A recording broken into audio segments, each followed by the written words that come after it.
Hello everyone. Back again with film recaps. In this video, I'm going to recap one of the crime mystery films from 2018, titled Everybody Knows. Before we get to the storyline, I'd like to wish everyone a happy and great day. Without further ado, let's get straight to the storyline. The movie opens in a small Spanish village, where a mysterious person is seen cutting out newspaper clippings about a missing girl. Not far away, we see a woman named Anna, driving her older sister, Laura, and her 2 children, who has just arrived from Argentina. On the way, the family speaks with Laura's husband, Alejandro, who tells Anna that he regrets not being able to attend her wedding.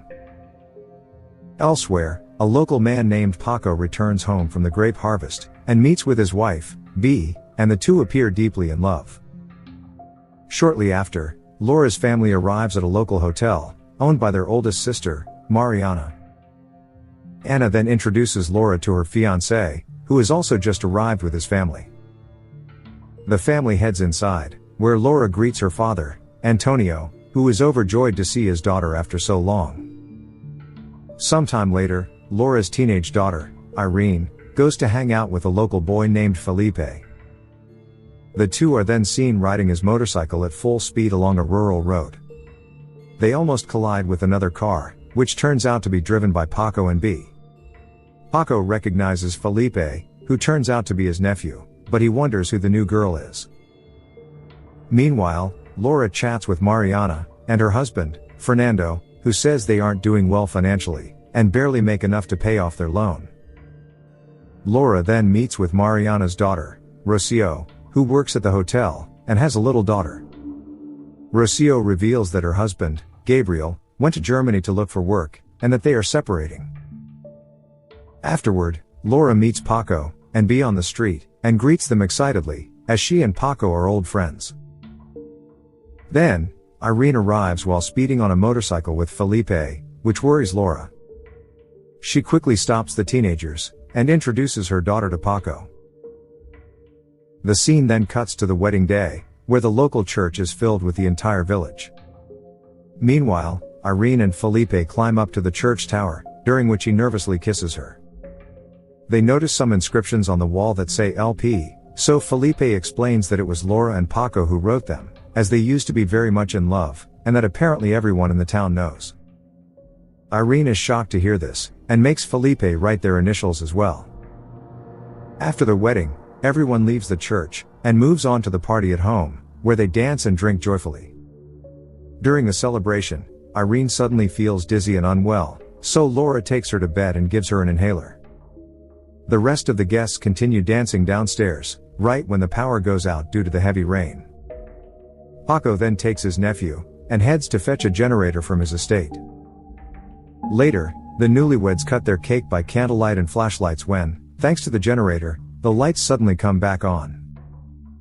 But then, when Laura goes to brush her teeth, she notices that Irene is not in bed, and that the bathroom door is locked.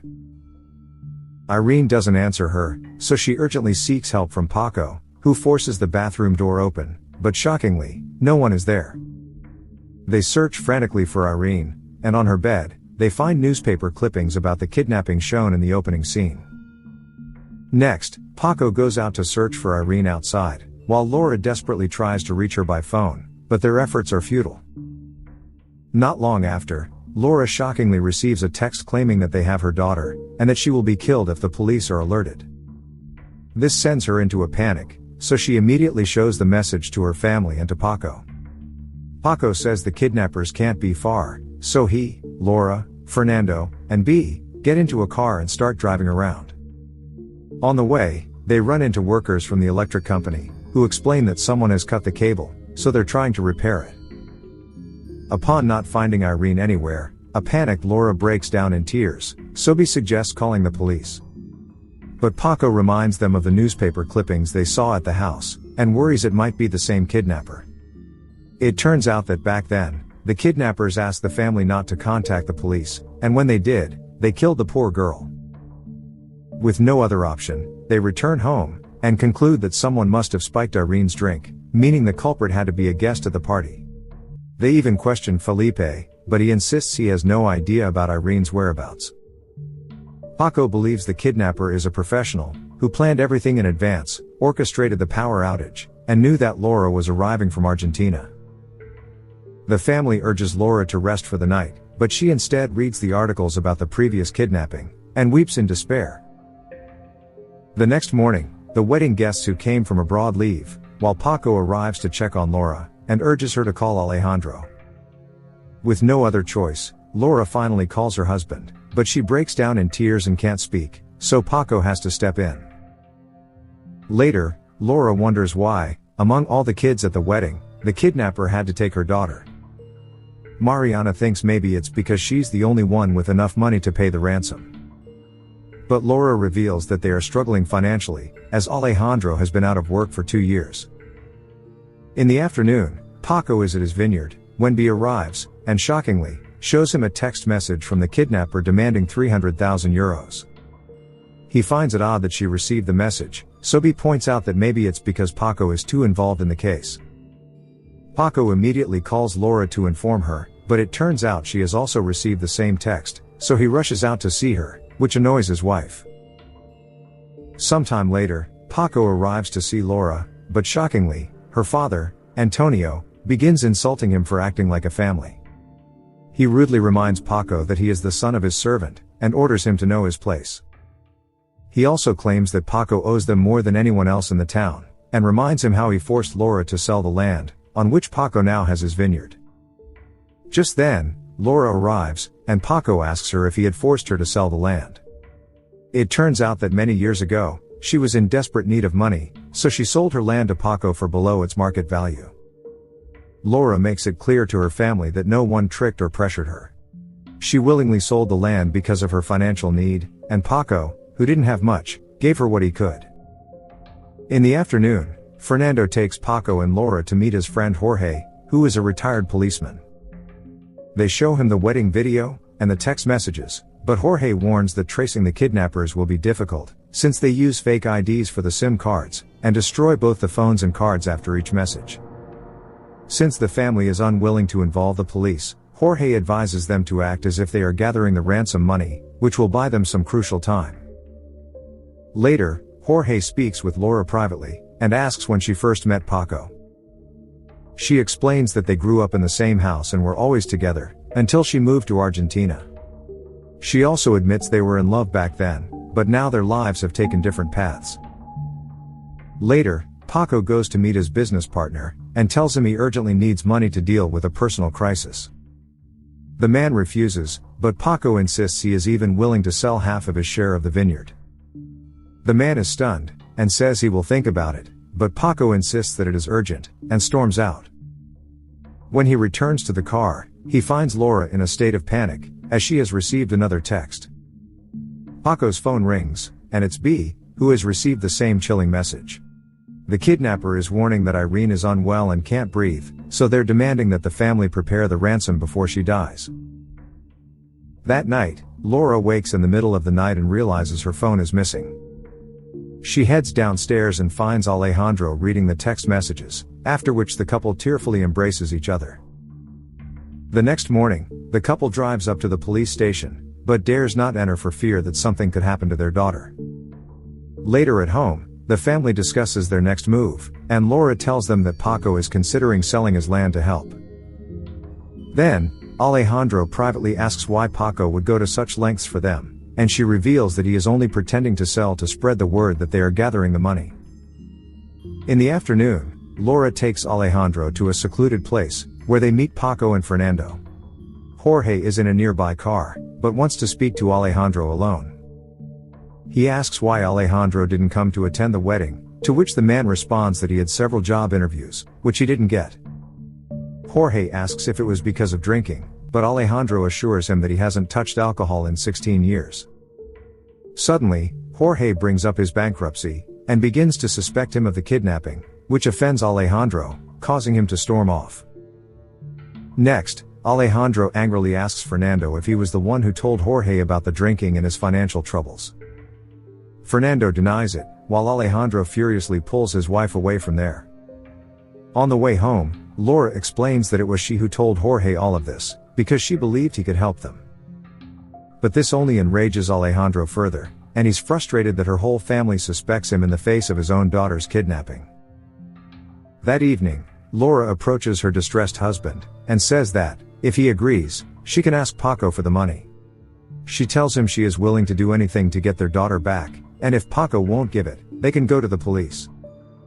But Alejandro doesn't believe Paco will give them such a large sum, and asks her not to take this step. The next day, Laura goes to see Paco, and asks if he is willing to sell the land for real. He says he doesn't know, since many people work there and their families depend on it. This distresses her, so she accuses him of still not having forgiven her for leaving him. She then reminds him of the time she returned from Argentina after getting married, when they hadn't seen each other for 3 years. It turns out Paco wasn't with B back then, and he drove her to the airport, but halfway there, he stopped and broke into tears over losing Laura.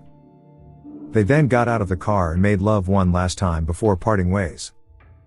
In a shocking twist, Laura reveals to Paco that Irene is his daughter, which leaves him stunned. He refuses to believe it, but she insists she is telling the truth and walks out, during which he runs into B outside.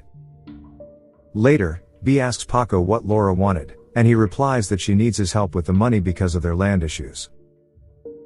Later, Paco and B go to see Laura's family and find everyone at the dining table.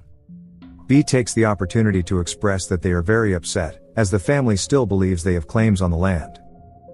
The conversation escalates into an argument, and Alejandro finally says that he doesn't need anyone's money, since it is his daughter at stake. Afterwards, Alejandro asks Laura what she told Paco, to which she responds that she told him everything. It turns out he is also aware of Irene's paternity, and he scolds his wife for revealing it, since they had promised to keep it a secret. Later, Paco spends the night restless, and B is too worried to watch him like this. He tells her he plans to sell his land, as he fears what might happen to the girl. B objects fiercely, leaving Paco with no choice but to confess that Irene is his daughter, which he only learned a day ago. This distresses B, and she's convinced that Laura is fabricating the story to get the money. She begins to suspect that the whole family might have orchestrated the kidnapping to fool Paco, but he doesn't think so. In the next scene, Jorge arrives at the house, and Laura explains that her little son was sleeping in the same room as Irene that night. Jorge finds it strange that they didn't abduct the boy, which would have been easier than taking Irene. He reveals that Fernando told him about Irene's real father. As it turns out, B had spoken to Fernando about it. Jorge theorizes that whoever kidnapped the girl knew she was Paco's daughter, and may have assumed that even if the family couldn't afford the ransom, Paco would step in. A stunned Alejandro insists they hadn't told anyone, so Jorge urges them to keep a close watch on their surroundings. Later, Alejandro speaks with Fernando, and learns that Paco has already sold his land.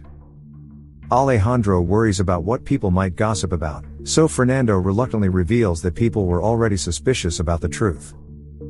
It turns out that Irene used to do some things that reminded them of Paco when he was a child. Fernando says they hadn't mentioned anything for a long time, but when they saw Paco trying to sell the land, the rumors were confirmed. Elsewhere, B asks Paco if he still loves Laura, but he insists he is doing this only for the girl, which she doesn't believe. Later, the family watches the wedding video again to look for clues, right when Paco comes to tell them that he has gathered the money. Alejandro speaks to him privately, and reveals how he used to be an alcoholic and depressed, but Irene's birth saved him. He says that when Laura told him she was pregnant with Paco's baby, she wanted to have an abortion, but he convinced her to keep it. He believes God pulled him out of hell, and is sure God will protect Irene again, and refuses the money. And so, Paco angrily tells him that maybe God is using him to save her, and then storms out. Later, Laura scolds Alejandro, saying that he is risking their daughter's life because of his pride. He begins to speak about God, but she angrily states that if his God truly wanted to save her, he would have done it already. That night, we see Laura's niece, Rocio, driving to a river. After crossing it, she arrives at a cabin where her husband, Gabriel, and his accomplice are residing. It is at this point that we learn that all three of them orchestrated Irene's kidnapping, but Rocio tells them she can't go on, as they are destroying her family. Gabriel urges her to hold out until the next day, assuring her that even if they are caught, they will leave out her involvement. but she begs them to let Irene go immediately and breaks down in tears. Upon her insistence, Gabriel promises that he will release the girl as soon as dawn breaks, and Rocio makes him swear it on their daughter. When Rocio returns home, Mariana asks why it took her so long, and what the doctor said. Rocio replies that it's just a virus, but Mariana asks why her pants are wet, to which Rocio claims that she had to stop to vomit on the road. But Mariana also notices that her shoes are muddy, which makes her suspicious. That night, Paco wakes to a message in which Irene is begging to be saved, and saying that they plan to kill her today. The panicked man quickly grabs the money and rushes out, which wakes up B as well. She considers calling the police, but eventually changes her mind. At dawn, Paco arrives at the location provided by the kidnappers, which turns out to be a bridge. He calls out to them, shouting that he is here with the money, but demands to see Irene first. And then suddenly,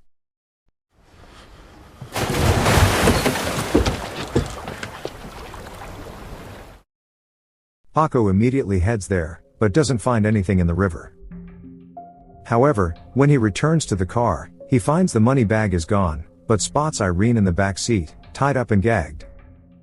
A wave of relief crashes over him, and he asks her if they did anything to her.